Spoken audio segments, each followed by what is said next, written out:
All right. Welcome, everybody. It is Beaufort County's House of Cards this Thursday, December 1st. You know, like last week, it was Halloween. And then 2 days later was Thanksgiving, and now we're in December. Man, time does go fast. It's great to have you here. We appreciate you having you here with us. We are a lot of things have happened. Now, I do have to admit to something. I had taped a show for Thanksgiving, taped it a couple days ahead of time, and it was okay. It wasn't anything great, and but I forgot to put it in the queue.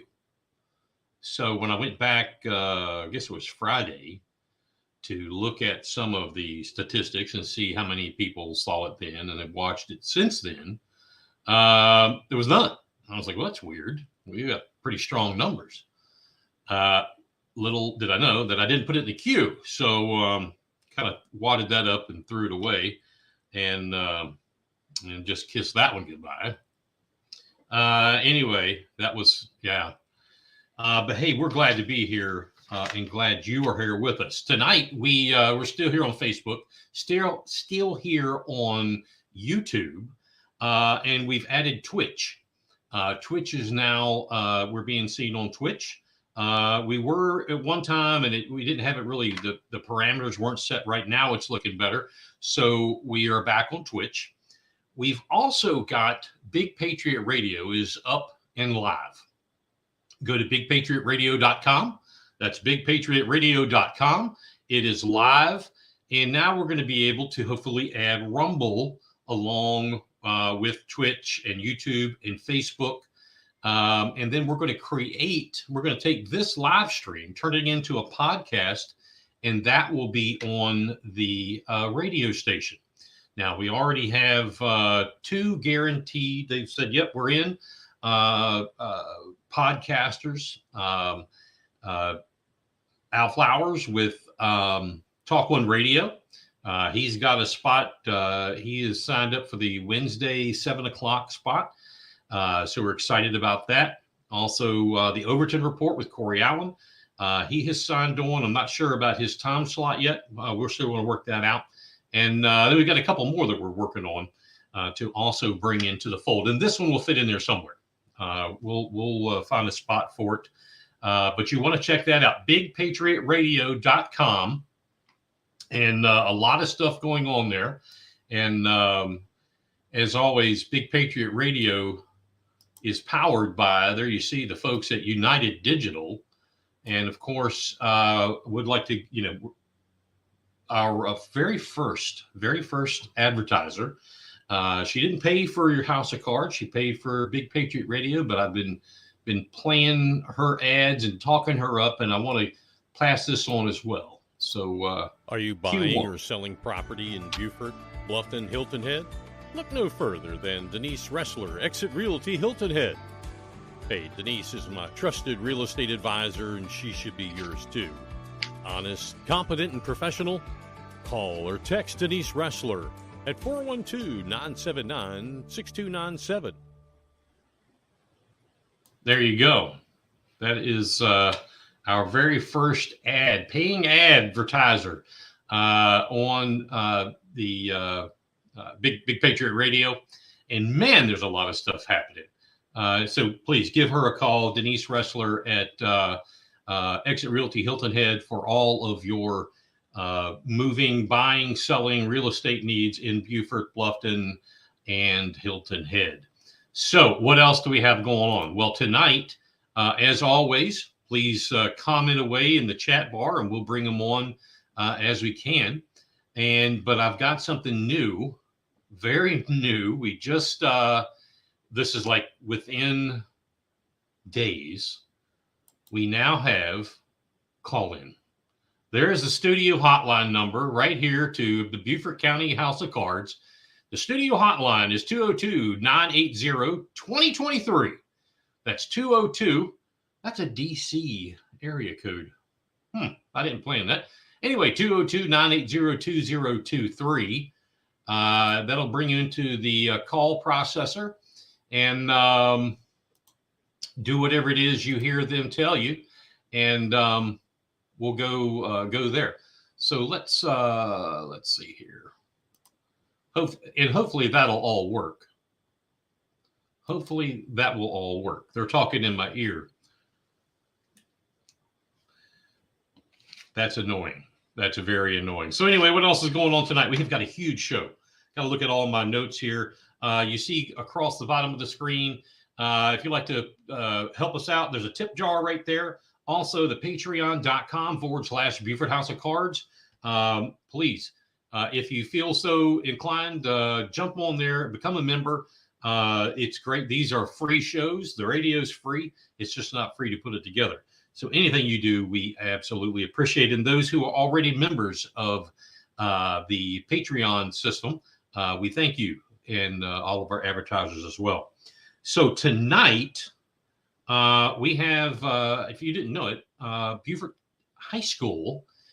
They are playing in the state, I think they're 4A, maybe 3A, 4A, high school football championship up in Columbia. I believe that is at Benedict College, I think. One of our listeners is there, and she is going to get in touch with us as score updates. So we'll let you know. There's a lot of folks over in northern Beaufort County that watch the show. So we'll give updates as that's going on. What else? Oh, and they're taking on the Powdersville Patriots. Supposedly a pretty good team, supposedly, from what I hear. Probably not as good as Beaufort, but hey, we'll see what happens. Let's see, what else do we have? We're going to talk about Rupelmond again. We're going to talk about something called Make Honey Great Again. You'll be amazed at what you find out about that.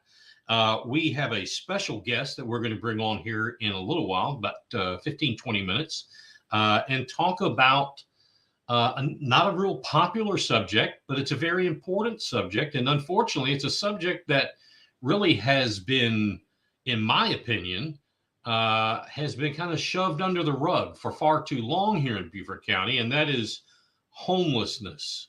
And we're going to talk to Stephanie Green here in a little bit about the homeless situation, what she and her group are doing to address that. And we also have, how can we have a night of a House of Cards without talking about books in our school system? We're going to talk about that. Matter of fact, I guess it's been a couple hours now, almost a couple hours. The first committee meeting met.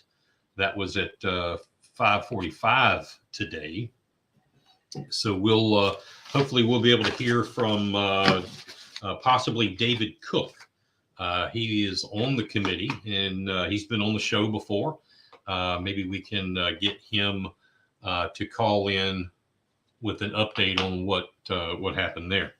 So anyway, again, the call-in number is 202-980-2023. That's 202-980-2023. Call in, listen to what you hear on the telephone. Do what they tell you to do. I think you have to leave a message. It shoots it over here to me. It gets put in the system behind the scenes, and all of a sudden, I'll just say, "Hey, here we have Jane Doe. What's happening?" So anyway, we'll talk about that. I want to go back into our Rupelmond conversation that we had been having. We the last time we were together, well, actually, the last time I was on here, you all just didn't hear about it. I carried us up through the Civil War, and so I'll kind of make a real quick recap. One of the interesting things about Rupelmond Plantation is its close proximity to a major, in our opinion, a major Revolutionary War battle. That was the Battle of Port Royal. What was so significant about that was, it took place, the best that we can tell, and not we, I didn't have anything to do with it, but those people that are smart like that, they figure out it's somewhere north of the air station, on air station property, kind of across 21 near the Pillow Company, up in through there, which would be south of Rupelmond. So anyway, what's the significance about that? When the British were burning and they were coming from Savannah, they came across southern Beaufort County, and they were coming over to the northern part of Beaufort County, where the Battle of Port Royal was. There happened to be the very first Afro-American black gentleman named Jim Capers. Now, Jim Capers, what's the big story about that? Other than the first person of color to fight in the Revolutionary War, Jim Capers was a slave in Charleston, and he went to his I guess I don't know where you live, plantation or whatever. Anyway, asked to fight for the American, if you will, the side against the British. However, they worked it out, and Jim he left Charleston and came to Beaufort. Now, he was a drummer. Some would say, well, that's not a big deal. It was an incredibly big deal because he was at the tip of the spear, if you would.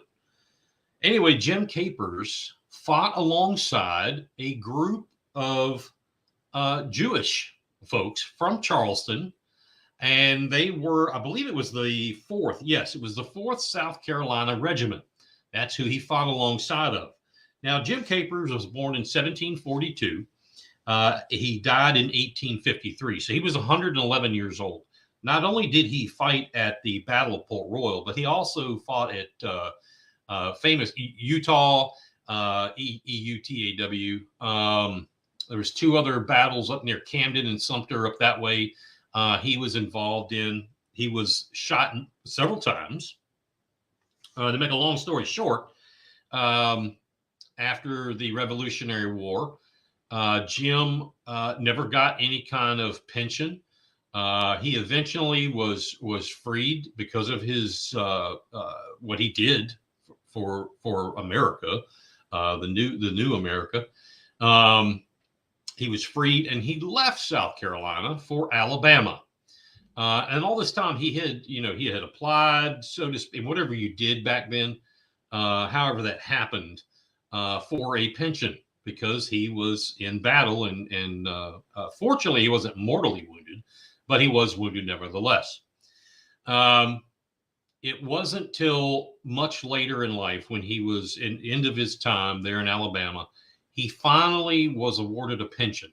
And it was, I've got that written down here, it was about the sum of $6. That was his pension. Now, he is buried in Alabama. Not a whole lot is made about Jim Capers. A lot more should be made of him because of what he did. So look him up. If you're ever going to take a trip, look up Jim Capers / Alabama. Find all about that. It's probably somewhere, at least pretty interesting to go.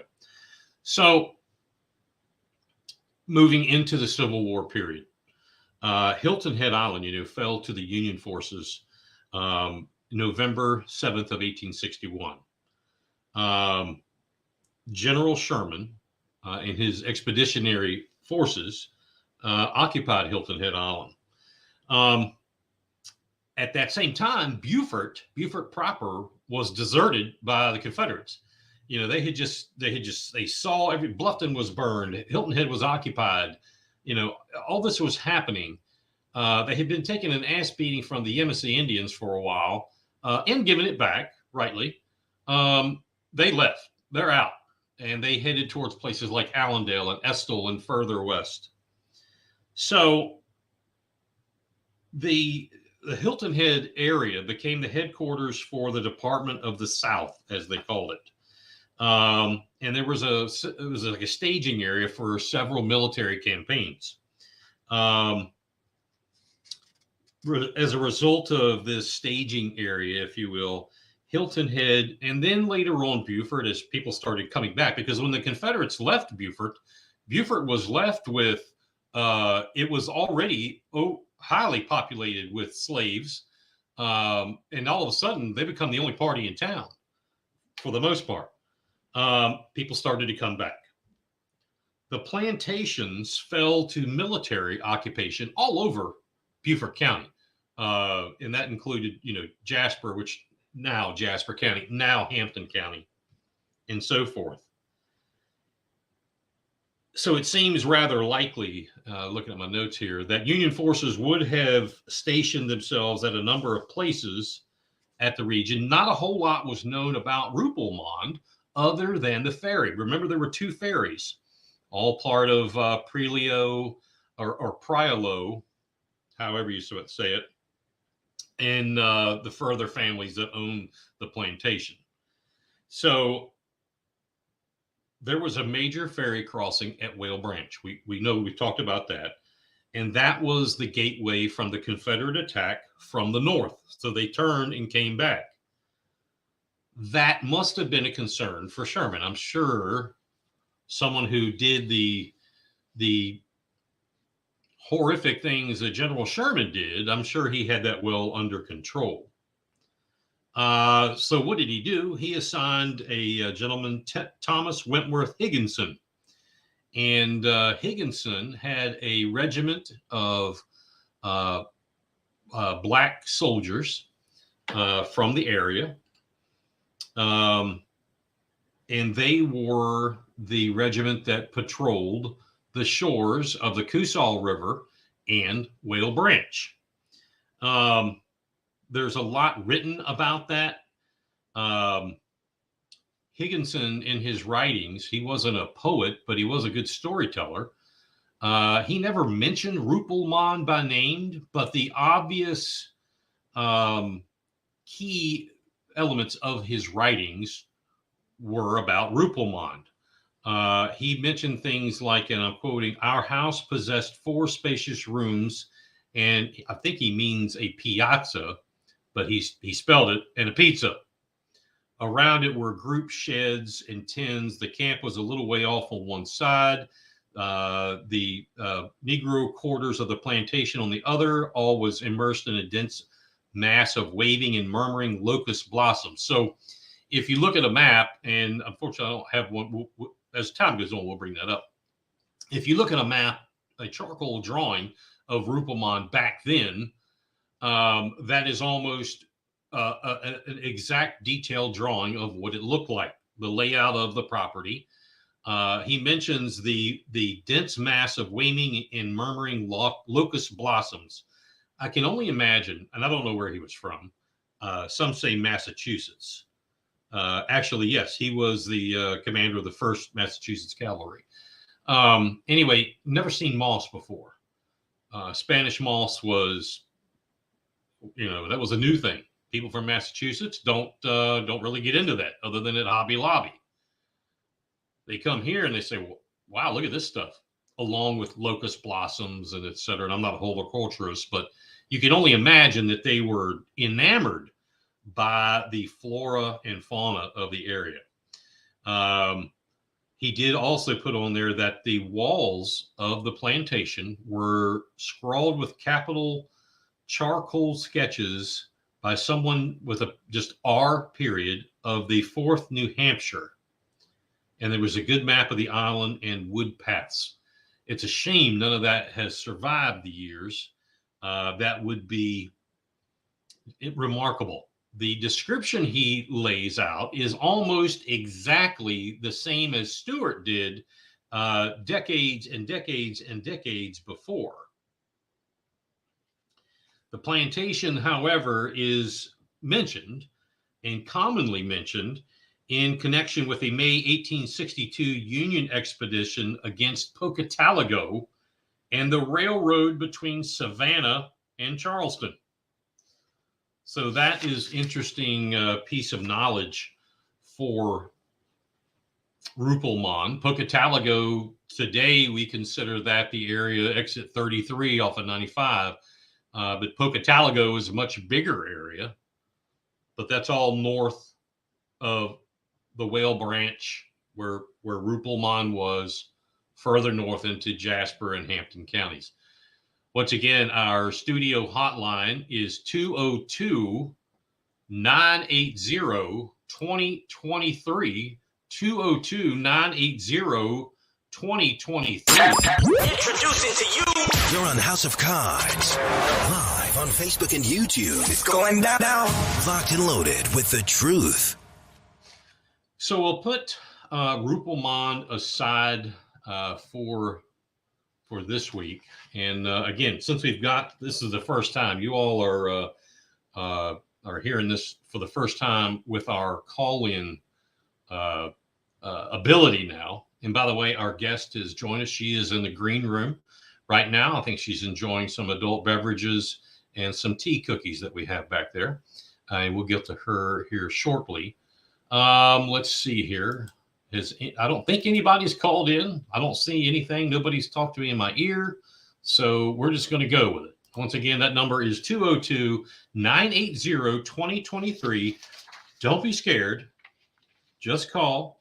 Now, the majority of people on here know me pretty well, and they will not be shocked to hear this. So if you call and you're an asshole, I will end the call and delete you.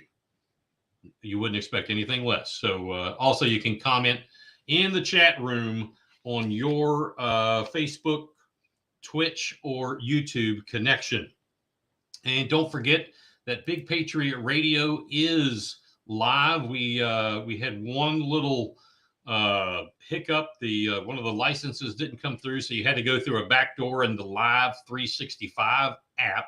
Now, Big Patriot Radio is live and online. Locked and loaded. Let's go. Big Patriot Radio. Blues, news, country pop, and classic rock. And that is really the theme of the station is, blues, news, country pop, and classic rock. And if you've listened to it, I listen to it all the time. I have time. And it's really, someone had asked me recently, they're like, well, why the blues, the country pop, and the classic rock? I don't understand. I said, well, first of all, nothing I've ever done did I want to be the same as or equal to. I wanted to make a mark. And I did some homework and could not find anywhere that someone or some group had started a radio station with multiple genre. It's either, Kicks Country or 3WV rock or whatever. Hot 100. It was always single issue or single genre music. So I said, well, it's Big Patriot. That's what I want to go for. Big Patriot. What does being a patriot mean? That's about America. All right, let's keep thinking here. Well, what's American music to me? Well, I like blues because when I think of the blues, I think of like the Mississippi Delta or Chicago, St. Louis, New Orleans. That's like the heart of America, as well as, Alabama, Mississippi, here in Georgia, South Carolina. That's what I consider, that's a real root of American music. Well, along with that, classic rock. And some of classic rock was built out of the blues. I mean, look at the Allman Brothers. They played both the blues and classic rock. Led Zeppelin, another, Pink Floyd. All of those are classic rock and blues type music. And then the final trifecta part of that was pop country, not twangy country, but pop country.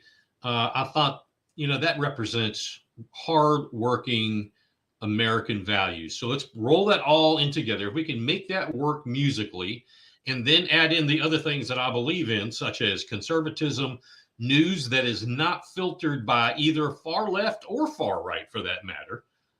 I call it raw news.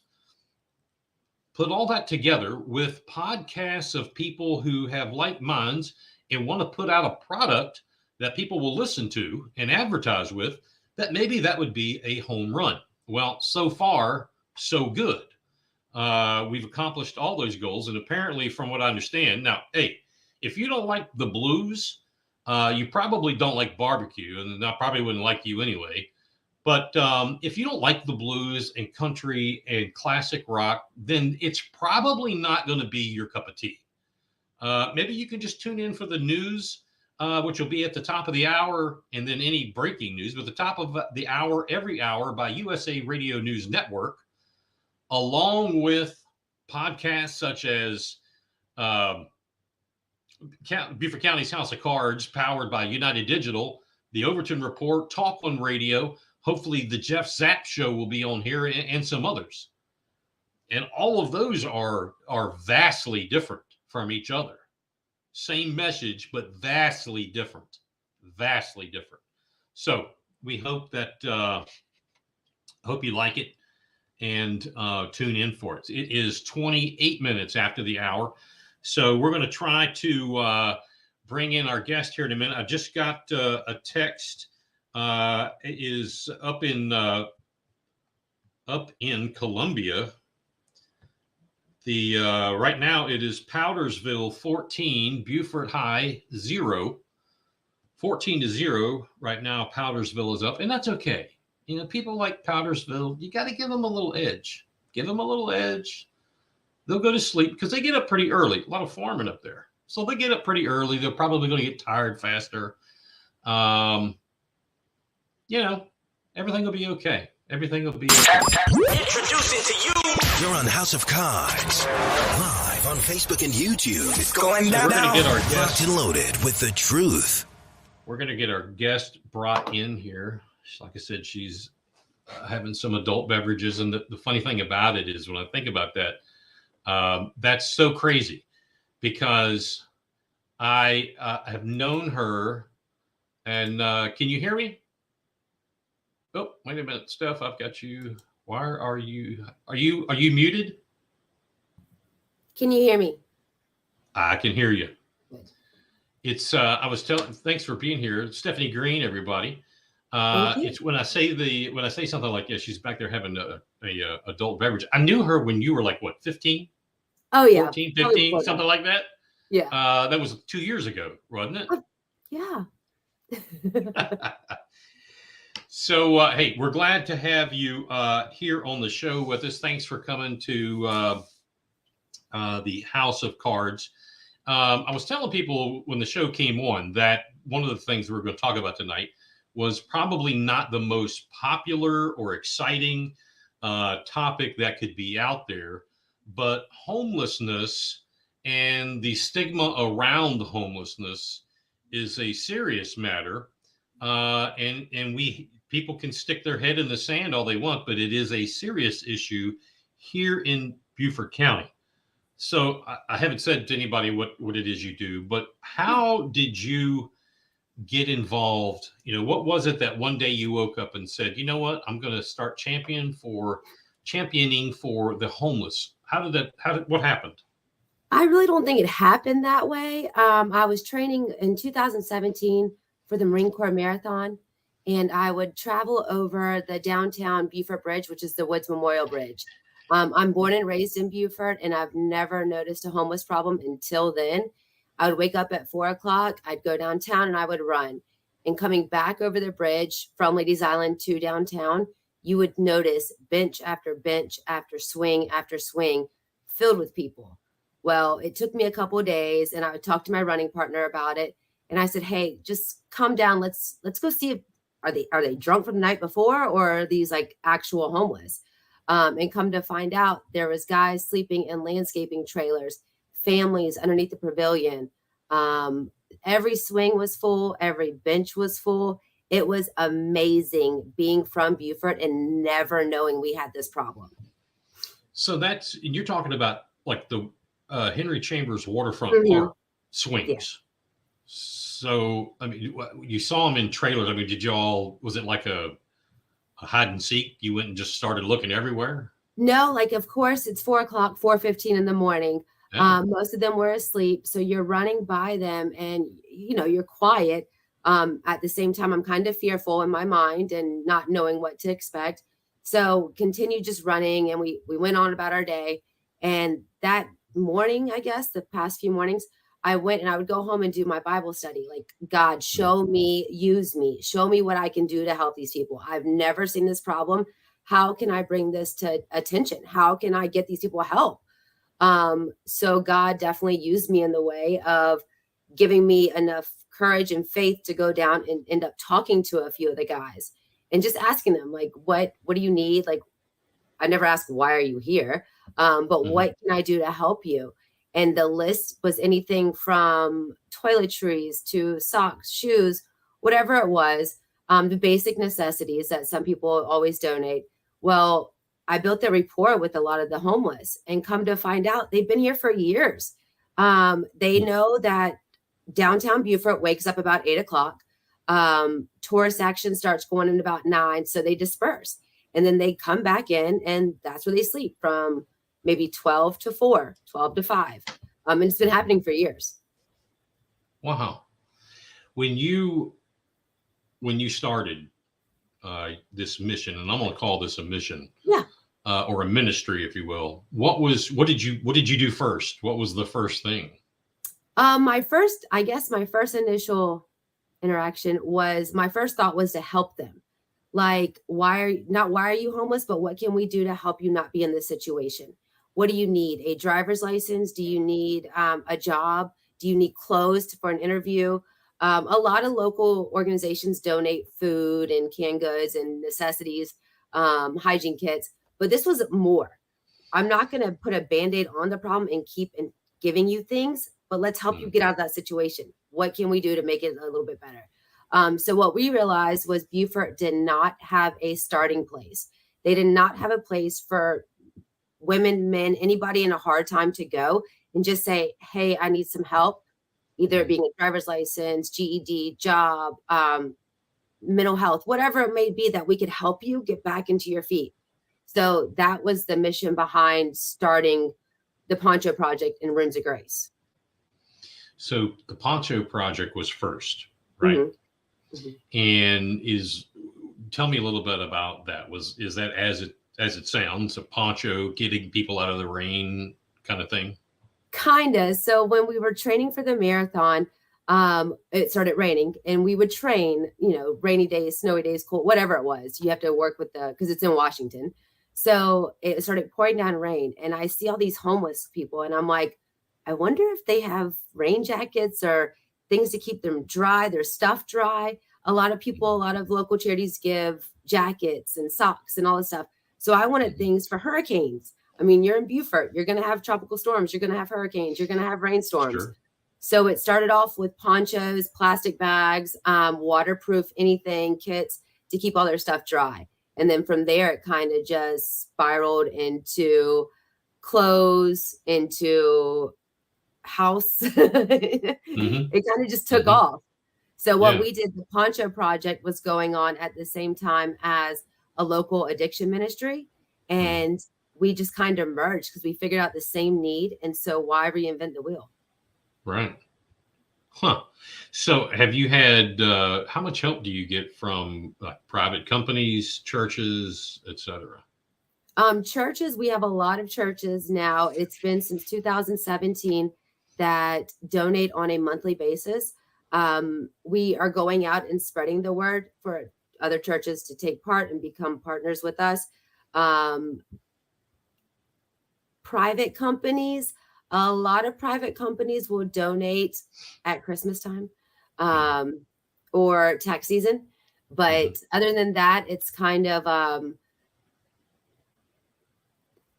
faith and a lot of prayer. And so I think I'm safe in saying this. People need to. I had talked to somebody about this a while back, and their first question was, "Well, why don't they just go to the homeless shelter?" Correct me if I'm wrong, but there are no homeless shelters in Beaufort County. Correct. And when we started doing this, before the Poncho Project and the Addiction Ministry merged, we started looking into homeless shelters. We were like, okay, Beaufort needs one. In my mind, that's what I wanted. But as I dug deeper into this form of life, it's not what Beaufort needs.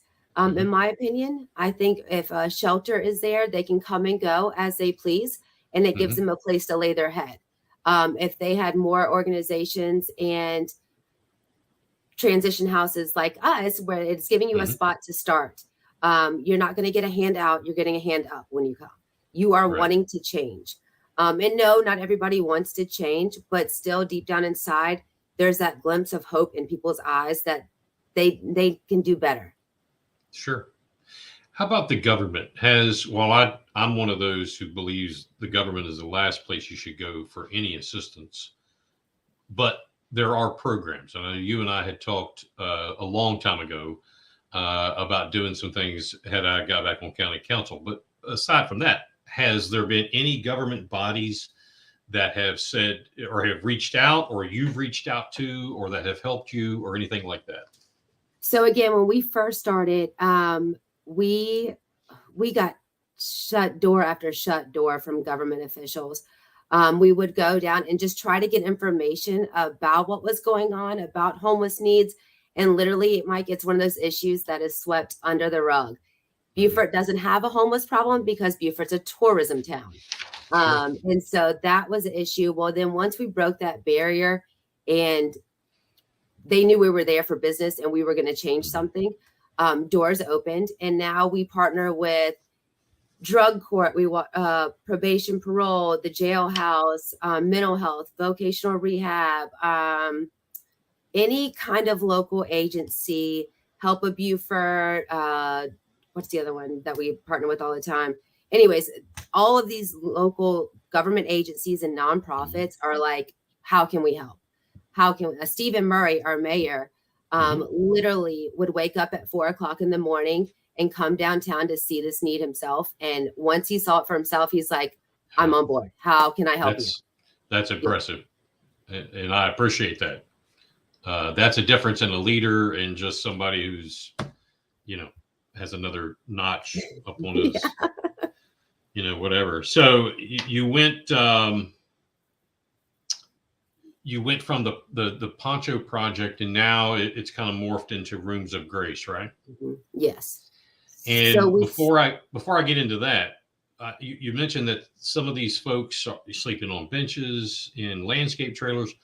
Where else? I mean, do they find anywhere they can find in a portico down on Bay Street somewhere? I mean, anywhere they can get out of the weather? Yeah, you would be surprised. There's a lot in different alleyways in downtown Beaufort, staircases of old buildings. Underneath the bridge was a big spot for a long time for a lot. And then once we started working with the local homeless, somehow our outreach ended up in Hardyville, Ridgeland, Walterboro, Hilton Head, Bluffton. And the homeless connect some way or some shape. I'm not sure, but I ended up going over to St. Helena and finding people there. And they trusted me because the homeless downtown trusted me. So the next thing I know, I'm in Hilton Head or Bluffton. I think I've traveled all the way up to almost Charleston, like Ravenel area. It is interesting when the homeless do have a network. And of course, today you can buy just a cheap phone that only can dial when you're in Wi-Fi. So many places have Wi-Fi. They can make these calls. They are able to hang together.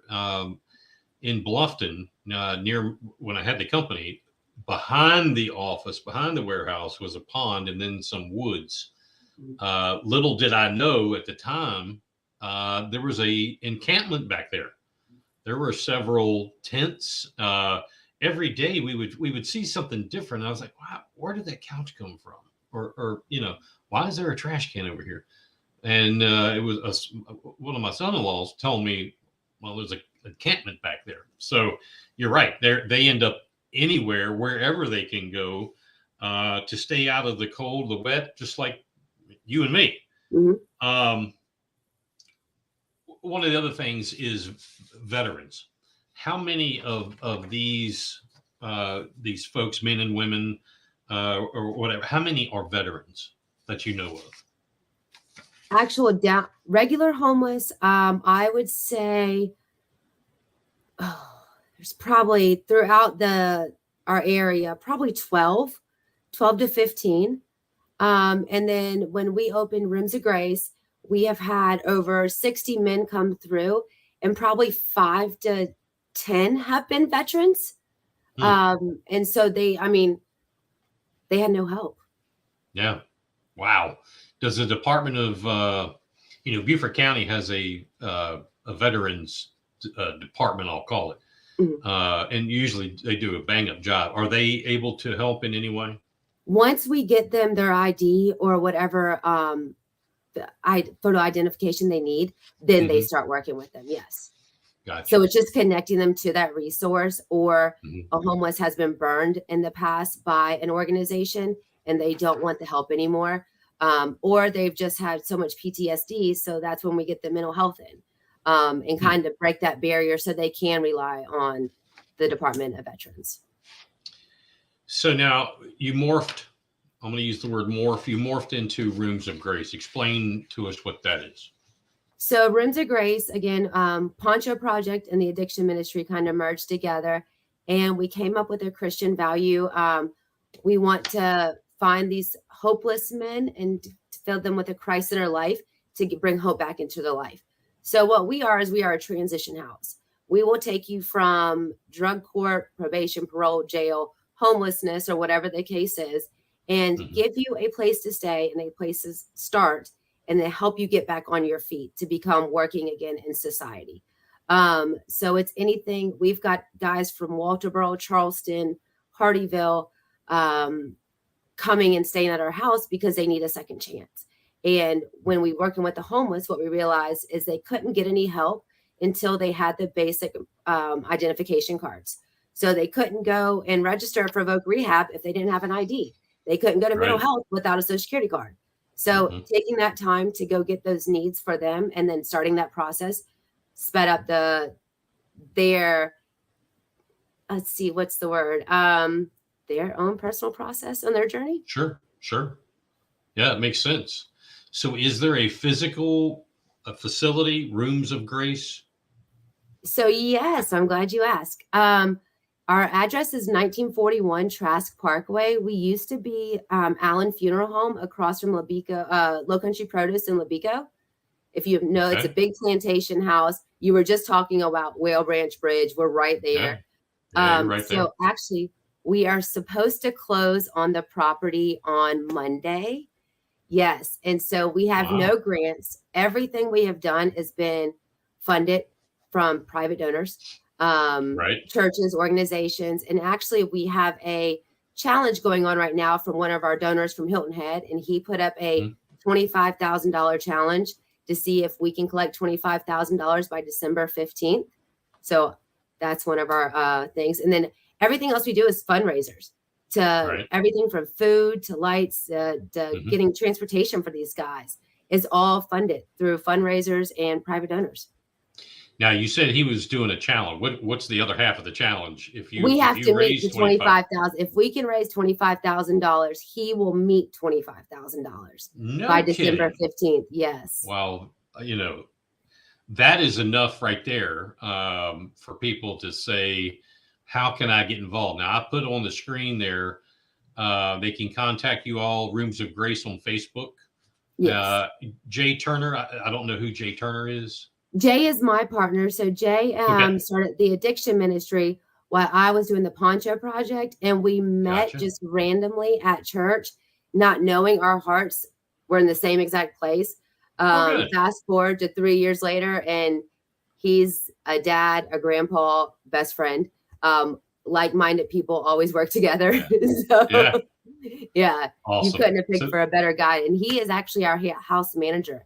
He is okay. from Okatee, Sun City area, and he has Okay. given up his living in Sun City and actually is staying at the house with the guys. Wow. Yeah, Wow, that's incredible. So they can contact Jay. The numbers on the screen, Rooms of Grace on Facebook. You all are 501, 50, yes, whatever. 501c3. So you Okay. can write us off on your taxes. Okay. So if people want to, and I encourage everyone to make a donation, whatever you can do. Can they find all that on Facebook? How they can do that? What's the Absolutely. The process? website, everything is through Facebook. Jay Turner again, and I can give you my email address if you want that. Jay's phone number.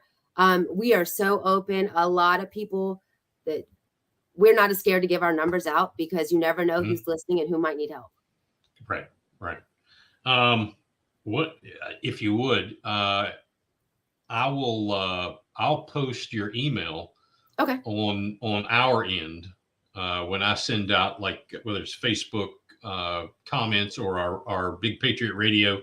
I'll put that out there for you. Okay. Okay. And now, do you know how far away are you from the goal? As of this afternoon when I talked to Jay, we were only $10,000 away. Okay. All right. Well, and what was the date? The 15th? The 15th, December 15th. All right.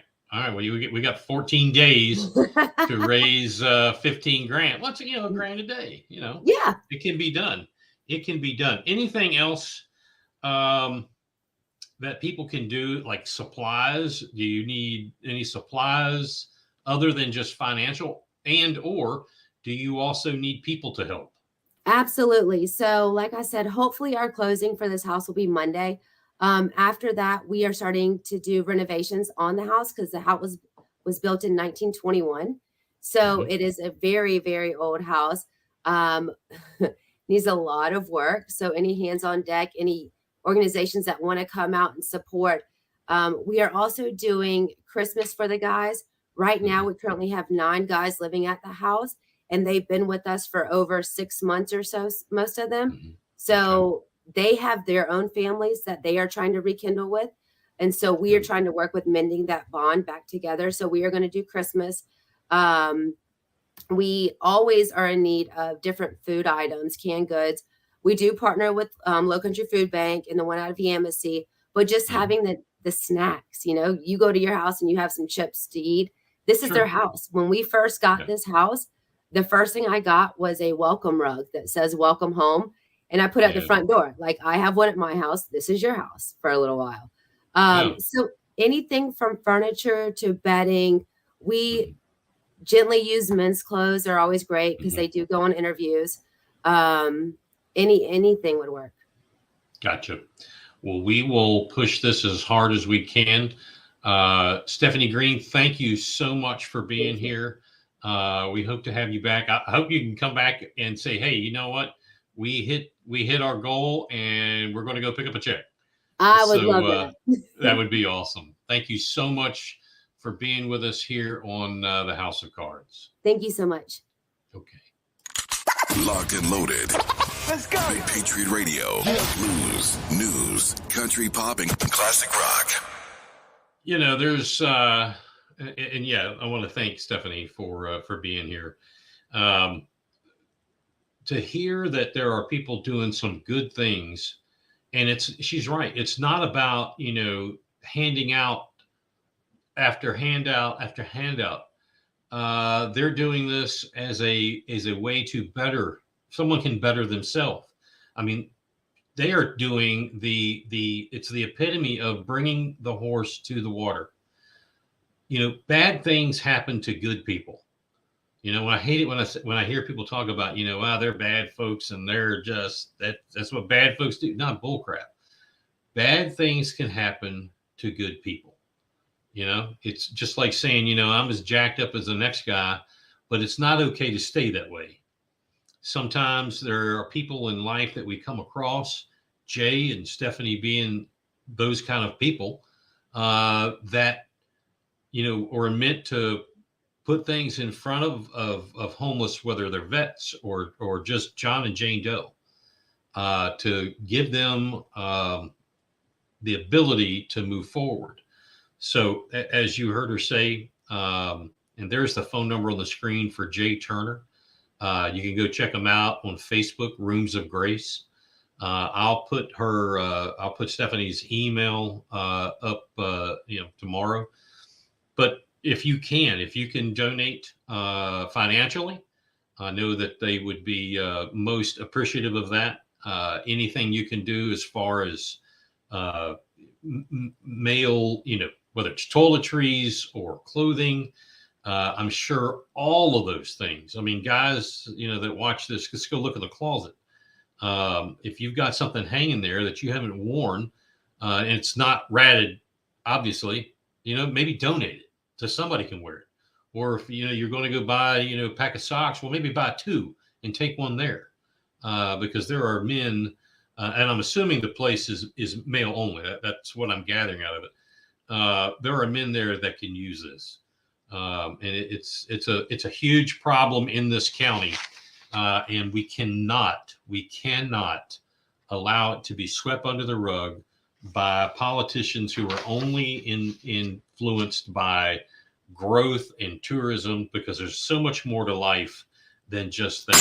Introducing to you. You're on House of Cards, live on Facebook and YouTube. It's going down now. Locked and loaded with the truth. So I wanted to bring up something to you that's really, really cool. And I'm going to share my screen. You got to, matter of fact, I don't have any phone calls. I don't understand it. Maybe it's not working. Let me go back to the screen. What the hell's going on? There's a studio hotline right there, 202-980-2023. Somebody give me a call. I got to make sure this thing is working. So somebody call. Anyway, last report I have, Powdersville is still up 14-0. So I am going to share my screen. I want you all to hear about something that we are involved in at Beaufort County House of Cards and Big Patriot Radio. And there it is. Make honey great again. And I want to tell you about this. And that's not the prettiest website.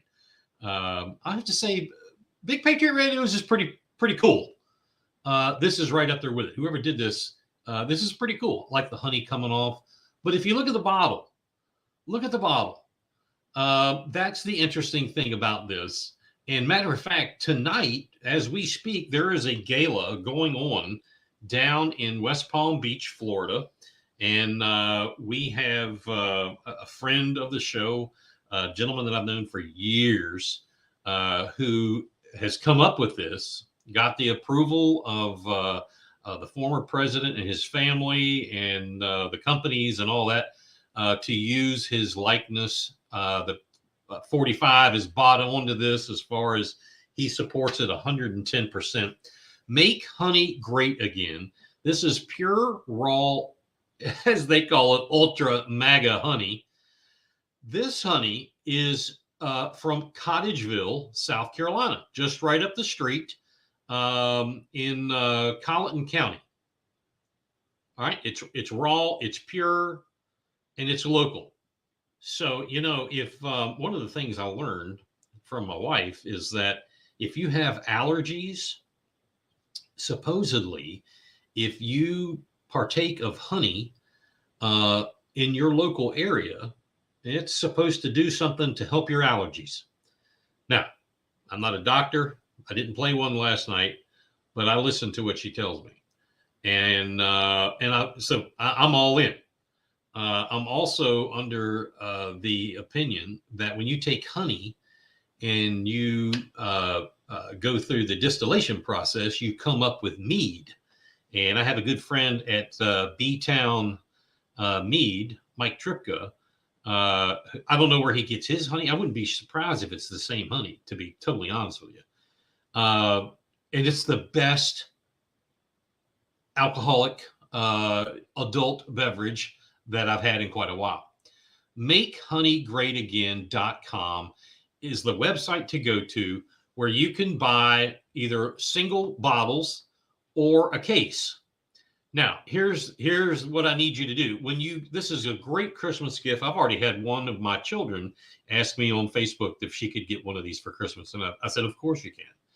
When you go to buy this and you see me clicking on the store and say I want to buy one bottle, I'm going to add it to the bag. That is absolutely a cool bottle.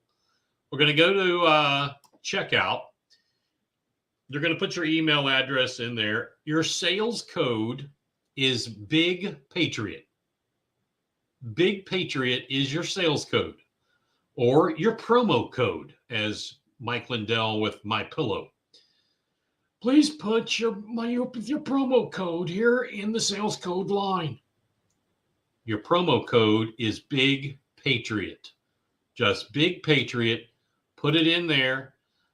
If you want to get, you want to buy a case of 20 of these, and how big are they? Does that say 16? Yes, 16 ounces. So that's some honey. That is some honey. That's a pound. That's a pound of honey. Okay. 1 pound of honey is $15. I haven't paid attention at the grocery store what honey costs. And it's probably coming from Florida or Alabama or California. And God help us if you're eating honey from California. You don't know where it's from. I mean, this stuff right here is from our backyard. The same bees in Colleton, they have to fly around here. Yeah. So maybe there's some people listening that are in, Columbia, or I know we have folks in Ohio that listen. They usually tune in later on in the week. So Virginia, there's some. West Virginia, there's some. Well, you folks from out of the area are probably going, well, that honey isn't, why do I want that for? You just said I had to have local. Well, for you all, this is the best honey there is. Okay? You got South Carolina fine silk cotton.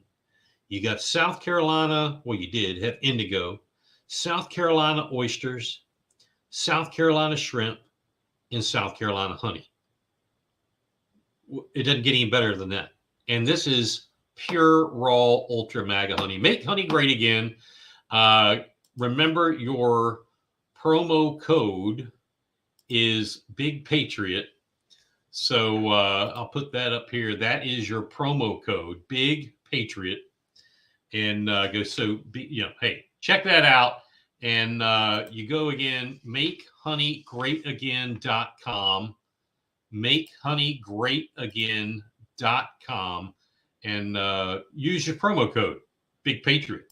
Powered by United Digital Promotions means you'll gain trust from your potential customers with a professional website optimized for search engines, serving our customers nationwide with a hometown feel.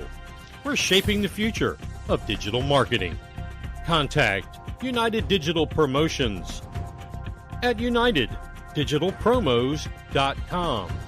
That's UnitedDigitalPromos.com. So it is top of the hour, straight up 8 o'clock here on Beaufort County's House of Cards. And one of the things we talked about on the show that didn't happen, the show that didn't happen was the mayoral race in Hilton Head. They had the big runoff. And again, the studio number 202-982-2023. That's 202-980-2023. Call in. We now have call-ins. Feel free to jump in or give us a thing in your chat bar. Anyway, the mayoral race. They went to a runoff, and I'm not sure what took place. I have a good idea. But anyway, Alan Perry was victorious, and he is the new mayor of, or will be sworn in as the new mayor of the town of Hilton Head. And congratulations to Alan. Congratulations to Joanne Orishak for running. For Michael Santamaro, who ran, Mr. Clary, who ran and then got out of it. Still, thank you for being involved. I still, my opinion was Joanne Orishak is the much better candidate.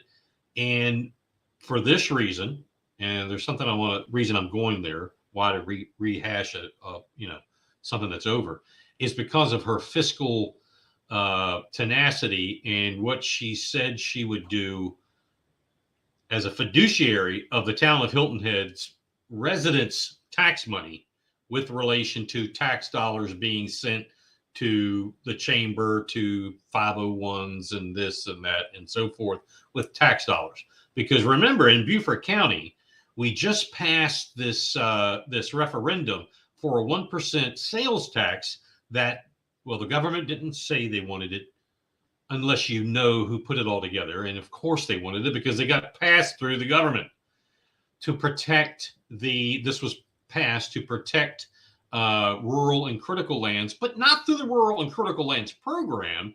It's through a new program, the Greenway, which I hear you. I'm not for it because they didn't reduce any taxes. So I'm not for adding another tax. That's a whole nother story. But they are confusing the uneducated because not everybody eats, sleeps, and breathes politics. Okay, not everybody does that. Well, how are they confusing them? Because in one hand, Beaufort County Council and Beaufort County bureaucrats are saying, we want you to pay more in sales tax, 1%. It's not a penny, it's 1% on top of what's already there. 6 to 7, 7 to 8, whatever. We want you to pay that so we can buy land and preserve our area. On the surface, that's fine. Growth is a huge problem. Out of control growth is a huge problem. Let me correct that. Uncontrolled growth is a huge problem. Well, they believe that buying land and preserving it is how you fix that. But in the same breath, they give away millions of dollars, the county and every municipality, Bluffton, the city of Beaufort, Hilton Head, Port Royal, every municipality gives away millions of dollars in tax funds. That's what does that stand for? That stands for accommodations taxes. What's the big deal? The definition of accommodation taxes is to put heads in beds, i.e., draw more visitors. Yes, the majority of us listening to this were a visitor here one day. I get it. But I hear out of the mouth of so many, they say they're the majority, that there's too many people coming. We got the bridges can't handle it. The roads can't handle it. The schools can't handle it. The internet sucks. It can't handle it. The telephones only work part of the time because there's too many freaking people calling on the cell phones. But yet you want to give more money to put more beds in heads. That does not make sense. If you are at the same time taxing those people to buy up land to prevent tourism or people from moving here. Yeah, I get pretty passionate about this because it doesn't make any sense. And we keep electing these same goofballs who do the same thing. Look, this is a big pig, and they put red lipstick on it this year, and next year they're going to put rouge on. And then they're going to come out and get funky and put a little purple. Then maybe the next year they'll outline it in black. When you wipe it all off, it's still a pig. You tax to prevent development, but you give away unfettered and uncontrolled money to promote development. It doesn't make sense, but we still do it, and it just doesn't does not compute. It's just amazing. I get really wrapped around the axles about it because they keep doing it. And we just keep putting up with it. Introducing to you. You're on House of Cards, live on Facebook and YouTube. It's going down. Locked and loaded with the truth. I have an update score from Columbia. It is now 21-21, 3 minutes and 12 seconds in the second quarter left. So they're almost at halftime, and it is 21-21. It's a tie score. How about that? That's Beaufort and Powdersville, the Patriots and the Eagles up there in Beaufort. So, again, the phone number to call in is 202-980-2023.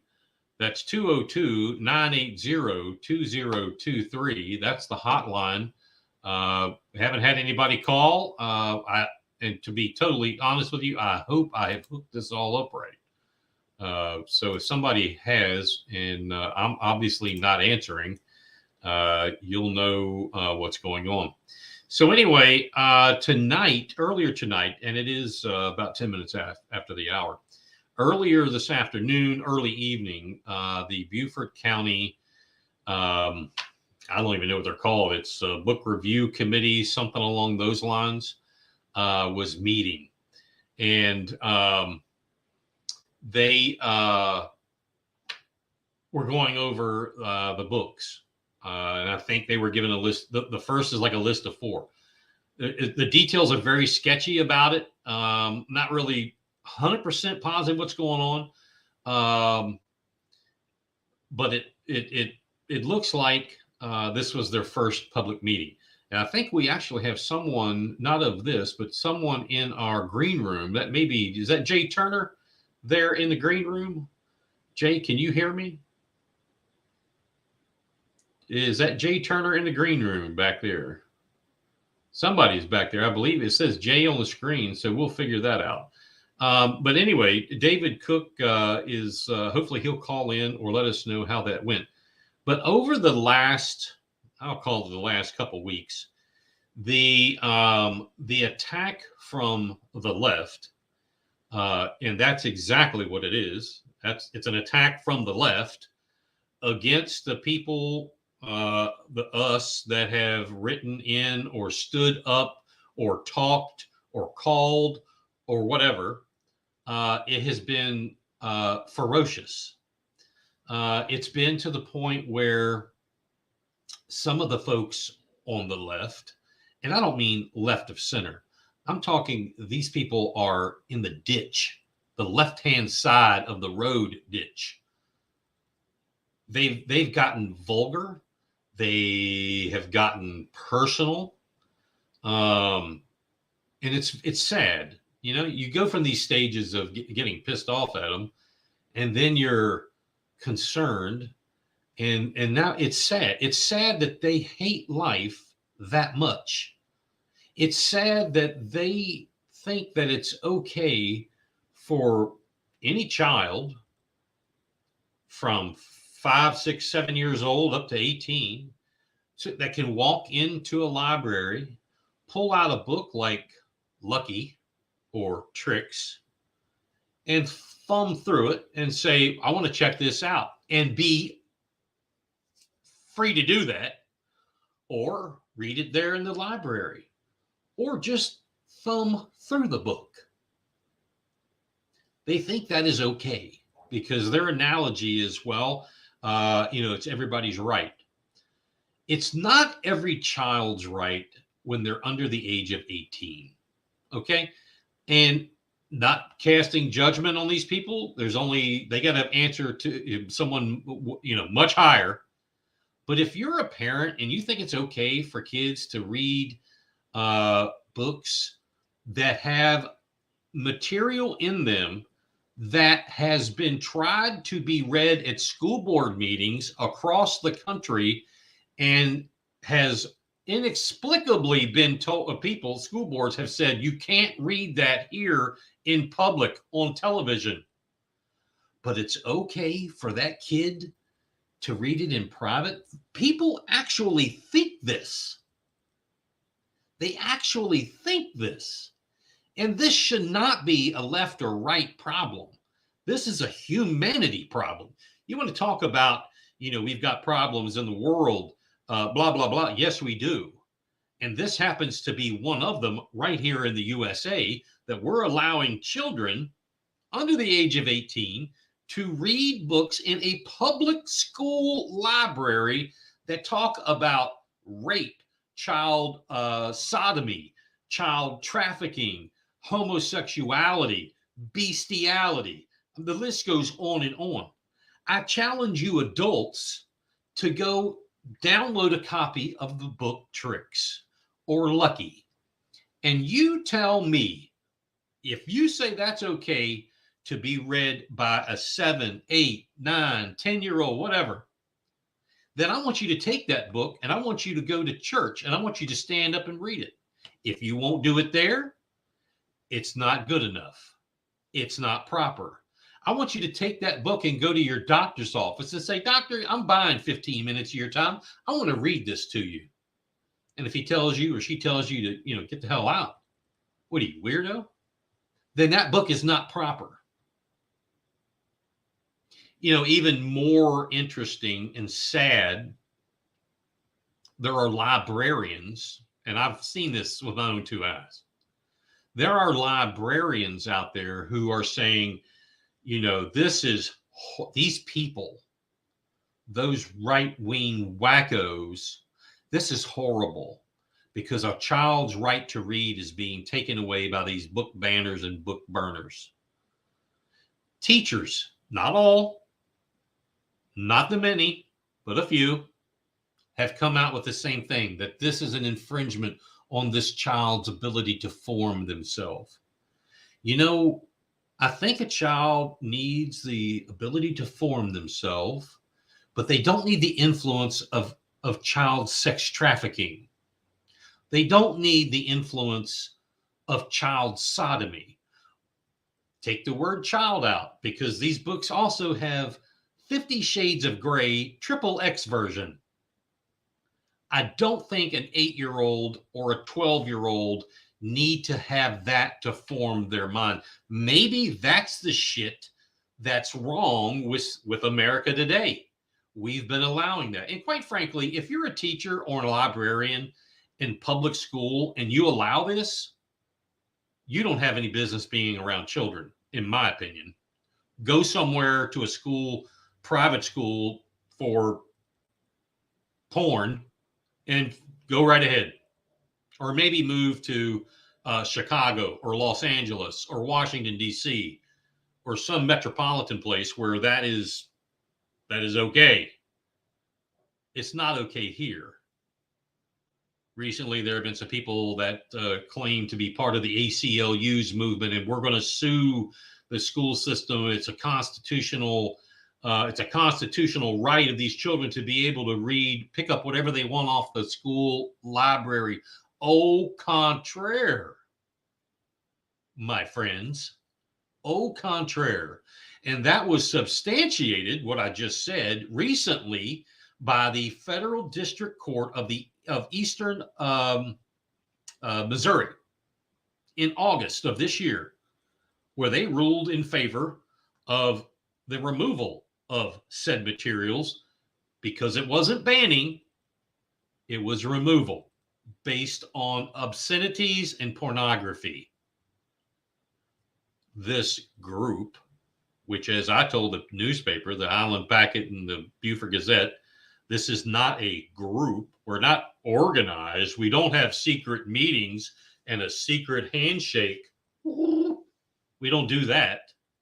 It's concerned parents, citizens, civic members, grandparents, that we happen to all think alike.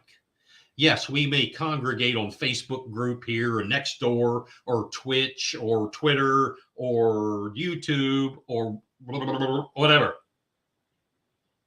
but we're not an organized group like the ACLU, which brings me to another statement. The ACLU. Somebody brought them to the Beaufort County Board of Education meeting several weeks ago after Joe Castagnino and Ivy, and it was a whole bunch of folks the previous week had laid out what was going on.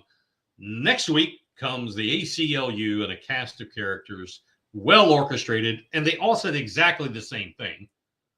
If you're going to do that, at least come up with something new and relevant. Okay? Come on. You can do better than that. Anyway, the ACLU shows up and talks their left-handed drivel. The drool was coming off of their tongue and lip as they stumbled into the abyss of not knowing what the hell they're talking about. But it's the ACLU, so they get to have their day. Because now that is a group. That's a well-organized group. So I heard all that, and I knew some of the people that were there, and that's okay. I mean, it's not personal, but I know them. So I got to thinking about it, and I thought harder. And I said, I'm going to contact them. So I did. I reached out to the ACLU. They didn't take my call. They said, leave a message with your name, number, email, blah, blah, blah. I get an email back from them. Please, send us what your concern or however they word it, and we will forward it to the right place, in effect. So I did. And I said, hey, here's my name. I didn't lie to them. This is my name. This is my address. And my rights have been violated. And I want to know if you're going to help me. I said, my rights have been violated. My children's rights have been violated. And my grandchildren's rights have been violated. And those rights are civil rights. Are you going to help me? And I explained to him all this obscenity and pornography. Well, I was told absolutely not. Absolutely not. Which opened the door to me reminding the ACLU, this little snot-nosed, wet behind the ears, green, I don't even know, I don't have an adjective for him.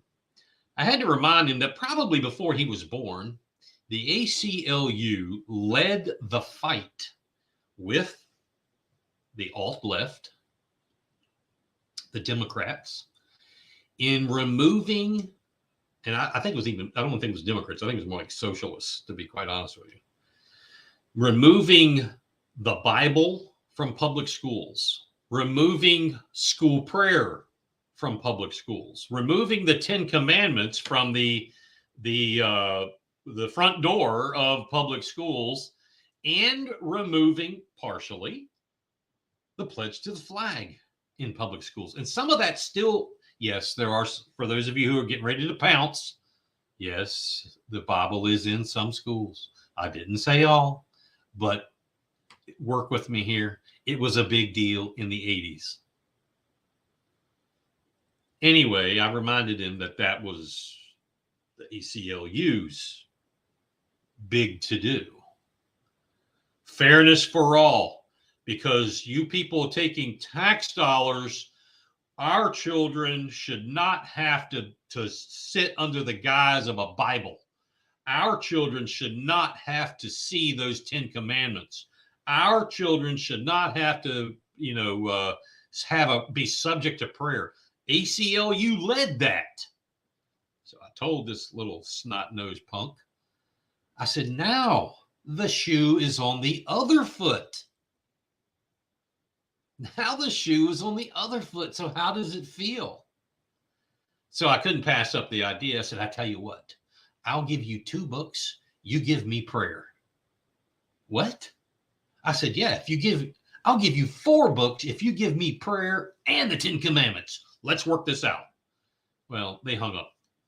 They don't want to talk about it. But you see, the point of all that is the shoe is on the other foot now. The shoe is on the other foot. and the left is running like a cockroach with the light coming on. Plain and simple. So I happen to have, let's see here. I have a couple of articles. Oops, let me go back here. Let's share this with you. Share screen. Let's show you. Here we go. This is from the Island Packet. And, you know, the same reporter did all these, Mary Dimitrov, and I have spoken with her.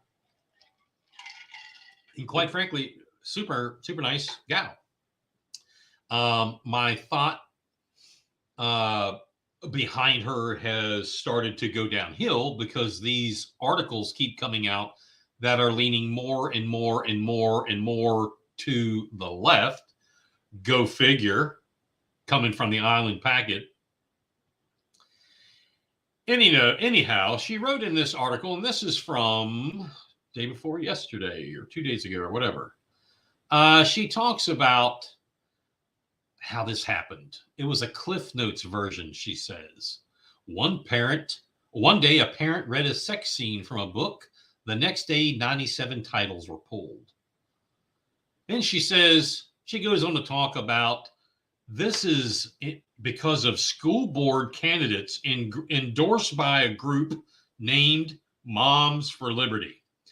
So I got something to tell you, Mary, and anybody else who really gives a shit and wants to know. Moms of Liberty had nothing to do with this. Now, there were school board candidates who were endorsed by Moms for Liberty. That's fantastic. There were also school board candidates who weren't.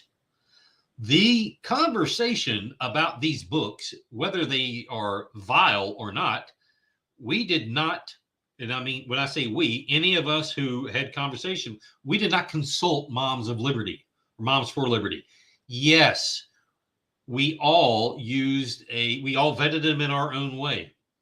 And I think it was called booklooks.org is the site that we used. Now, I can't speak for anybody else. I also used Focus on the Family, a Christian-based, ooh, you evil Christian. And I also used commonsense.org to vet these books on my own. So she goes on to talk about in Berkeley County, there were 6 Moms for Liberty candidates. And in Berkeley County, in case you didn't know, they've pretty much flipped the school board. And they all ran on parental rights, and the school board was flipped. Charleston County pretty much did the same thing. And this is, in my opinion, congratulations. Joe Castagnino has a quote here. If you were not able to tell by the school board election, parents have spoken up. That's right. They're pissed off across the county, across the state, and across this nation. Parents are deciding to put their children first, not the school administration or the teacher or the librarian's political and personal feelings as the way it should be. She goes on to talk about, in this particular article, how she forms the opinion in the background to the reader that Moms for Liberty is really the crux of this. She ties everyone together because of run-ins at social media pages of the Young Republicans, Greater Bluffton GOP, and Moms for Liberty. I'm assuming she went and did a search to see who's a member of what. And as I just said to you, I told her, and you see it right here in black and white, I don't know that there's these clandestine behind the door meetings. Matter of fact, I know there's not. End quote, said Mike Covert. And I did say, grandparents, parents, concerned citizens. We've organized on Facebook, Twitter, group chats, messaging services like Signal. Absolutely. Absolutely, we did. I never consulted Moms for Liberty at all. I agree with exactly what they're saying. And that happens to be the same list of books that they also condemn, I don't see the problem here. And yes, she also talks about gentleman we've had on here, Corey Allen. Sometimes he does his own podcast called the Overton Report. And he shines a light on corruption, fraud, cronyism, and the philosophies of the left. That's his, and I said this earlier in the show, that is his method. Mine is the corruption, basically the corruption of government, local government. You have Talk One Radio who does it a little bit different. And you have Jeff Zapp Show who does it completely different, more on a Christian conservative look of all of this. None of us agree that these books are okay. Now, yes, I will say that evil Mike Covert did also add the book Stamped. As you see, it said right there, I added Stamped to my list because I refuse to agree that reading, my grandchildren reading about white people were bred to be racist. I refuse to accept that. That is bull crap. And then you could insert color and it's bull crap. Anyway, the article goes on to regurgitate what I just said. Then they came out with, we'll go back over here. They came out with an article. Let's find it here. And take a look at this. This came out exactly yesterday. The committees are to decide whether these titles stay in the libraries. Here's how you can watch. Again, Mary Dimitrov. She begins talking about those 4 books: The Handmaid's Tale, The Perks of Being a Wallflower, Speak, and The Kite Runner. And those were the first 4 decisions to be made today, from the way I understand it. Bluffton Elementary, 545. I have not heard any outcome of that. They're going to let them, according to the article, they'll let them in. They can't, the public can't speak. They can't comment, but they can watch. There's a picture of those books. Mary Dimitrov goes on to say just a little bit of, like a throwing of a little bit of mist on it, of what happens. The values of the books, what's going to happen if they vote no, if they vote yes, and etc. I have asked for a list of people who are on these committees. We know David Cook is on there of Hilton Head. He's a listener of the show. I don't know who else is on there. I think that's important. I think it's important to know what members of the staff is on there. I happen to know who is. I want to see it publicly.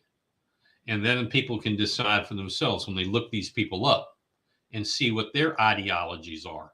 Do they spew right-wing stuff all day long? Or do they spew far left, liberal, everybody should get a trophy, let's all sing the song together, and it's okay if you want to be a cat at 3 years old. It's okay if you want to read about sex trafficking at 7 years old, because that'll help you in life. That will help you in life. Introducing to you. You're on House of Cards, live on Facebook and YouTube. It's going down. Locked and loaded with the truth. So I see that our good friend Julianne just chimed in. She says she's still not been contacted to be on the committee. That's, the least they could do is email, sorry, thank you so much, or absolutely, or whatever. No, neither was I, but that's okay because mine got wrapped up and tossed before it made it to, and that's okay. That's really what I expected. But you would think they would give you a yes, no, kiss my ass, or go away. You would think that would be the proper thing to do. I don't have that much faith in the administration sans Dr. Rodriguez. So I'm speaking of people like Mary Stratos and her underlings. I don't have much faith that the list was not scrutinized for the same very thing I'm asking for of the true list, the finalists.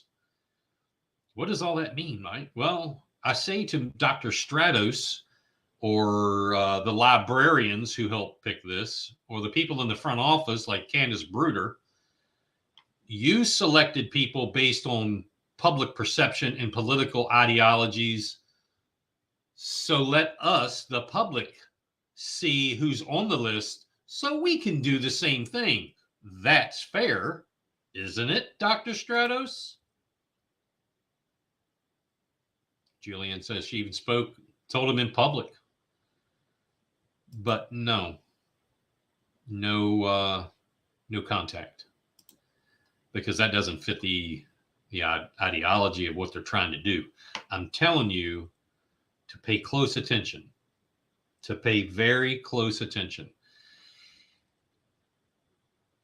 If you start seeing books come out of these committees 4 at a time, all good. And they'll throw a bone, one here and one there. If people don't stand up and say something, you're going to fall for anything. I have told, and I got an email or a Facebook thing about this. I had written letters to Dr. Rodriguez. I also wrote them to the late Dave Strebinger, as well as the former interim chair or vice chair, Kathy Rubin. And I told them all, I said, I've got my ear and my thumb on this subject. And I'm telling you, statewide, this is becoming something. If you want to be a hero, you need to pull these books and investigate this.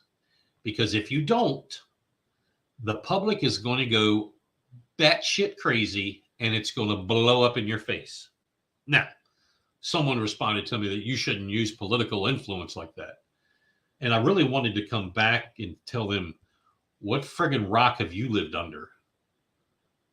It's not political influence. It's called professional courtesy. And why would I not pass that information along as a matter of professional courtesy to someone who I share a common interest in, obviously an elected official, and I share a kinship or a friendship with, rather, Dr. Rodriguez. I happen to like the guy. Of course I would share that. They did that. I think they did the right thing. They're going through the steps. Now, I will say, if this does not turn out the way that it should, those people in Pickens County, you thought that was an uprising. You ain't seen nothing yet. Parents are tired. Parents are done. You're done. Parents won't put up with this anymore. To the librarians and school teachers, told to the other day, I think you need to go to a private school. You need to get out of the public school system. Well, you all should get out. No, it's public schools. Public tax dollars paid for this school. Every citizen has a right to go there. But that doesn't mean pornography is okay there, just like the Bible wasn't okay to be there for you. That's where they seem to forget the situation. All right, that's going to do it. I don't know if we didn't get any calls or if I did something wrong. I'll look into that. We'll be back next Thursday at 7 o'clock with more information about this and other stories that's going around the Beaufort County area, around South Carolina, and Let's make double sure. It is 24-21, I believe. Powdersville is ahead 24-21. And don't forget, Make Honey Great Again. Go to Make Honey Great Again. Get you a bottle or 20 of honey from right here in Cottageville. Use your promo code Big Patriot. Big Patriot is your promo code, and enjoy it as soon as you get it, which should only be a day or so, and you'll have it. Locked and loaded. Let's go. Big Patriot Radio. Blues, news, country pop, and classic rock. And until then, I'm Mike Covert, and we will see you soon right here on Beaufort County's House of Cards. Introducing to you. You're on House of Cards. Live on Facebook and YouTube. It's going down. Locked and loaded with the truth.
When you are on with the host.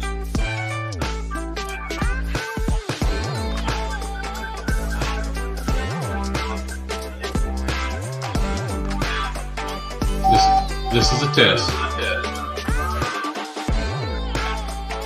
Then put in the holding signal. A beeping noise will indicate when you are on with the host.